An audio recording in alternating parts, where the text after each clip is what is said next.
Hi, I want to talk to you about how to arrange to get a STEM ambassador in for the science fair, and also how to put a little video of yourself in the bottom of the PowerPoint presentation, like you can see me here.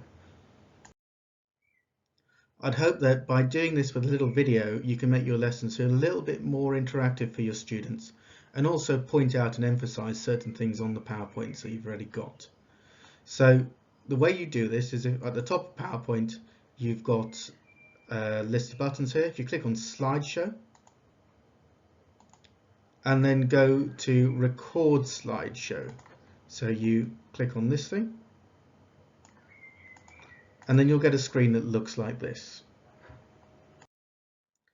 So on the top left, you can record, stop, play the slideshow buttons, and on the bottom, you can also turn your video on and off. I find it's quite useful to record slide by slide and then stick them all together at the end. So that if I made a mistake on a slide, I can just delete that one little clip of video and just do that one slide rather than having to do the whole thing again. Finally, if you click File, then Export, you can export it to a video. So you can even put that up on Streams, or you can put it up on YouTube or wherever you like. Okay, let's have a look at STEM ambassadors. So STEM ambassadors are basically a group of volunteers from STEM subjects. So that's science, technology, engineering, and maths. But you also find that they come from things like finance and software and things like that. And they're usually quite keen, passionate people that are very excited about talking about what they do. And you'll find also quite a lot of companies promote their staff to do these kind of things. So they're free. That's all coordinated through STEM Learning.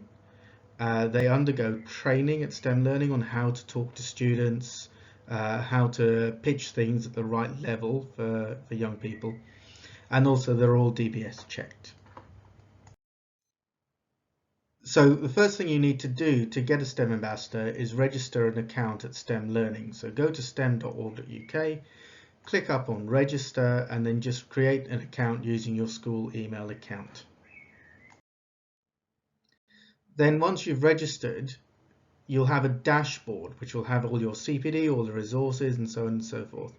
If you click onto STEM ambassadors and then click onto activities, then you'll get something like this where you can set up an advert for an activity. Once you populate this, so have it judging a science fair and then say what type of thing you want to do, say that you're going to be doing the activity online, and so on and so forth. Then that advert will go live onto the STEM website, and STEM ambassadors will be able to register their interest. Then you need to wait for a reply. So you should get some replies in. When we did the session with the career session with STEM ambassadors, we got quite a few people interested in. We waited a couple of maybe 3 or 4 days before we had the first person express an interest. A lot of people only went onto the website over the weekend, so we had a big jump on when I checked on Monday morning. And then you can go through and you can say to people, you know, whether you want them, or you can also decline them if you don't think they'll be suitable. And you can have a chat on the STEM Learning website with them, or you can pass your email details and talk to them via email as well. So what you'll need them to do for our science fair is that we're going to need them for 3 sessions. On the 15th of June, the 6th of July, and the 13th of July, or the week of those dates. On the 15th, just have them in your live lesson doing a really simple careers talk. And each class will have their own STEM ambassador, so they'll all get different careers talks depending on the different ambassadors that you've got.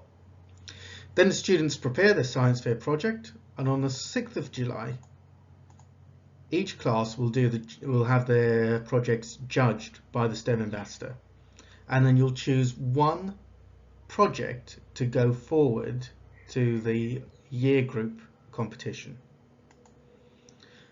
And so that year group competition will happen on the 13th of July. And the STEM ambassador hopefully will accompany you with that and help your student in presenting this year group event. So it's a bit like X Factor almost, that your STEM ambassador will have their champion and then support them through to the year group event. In terms of the practicalities of actually adding your STEM ambassador to the Teams meeting, if you set up a meeting on Teams, just like you normally would for a live lesson, so go into Calendar, start up a new meeting, then once that meeting's set up, if you open that meeting, at the bottom of it, it will say join Microsoft Teams meeting. That's actually a hyperlink. So you can take that, you can copy and paste it and send it to your STEM ambassador. Then what they can do is when it's time to join you on that meeting, if they click on that link, then they'll come into your Teams meeting with your students and take them through the live lesson. Please can you record your live lesson, partly for safeguarding reasons, and also if some students aren't able to make the live lesson, then they can watch it later on streams.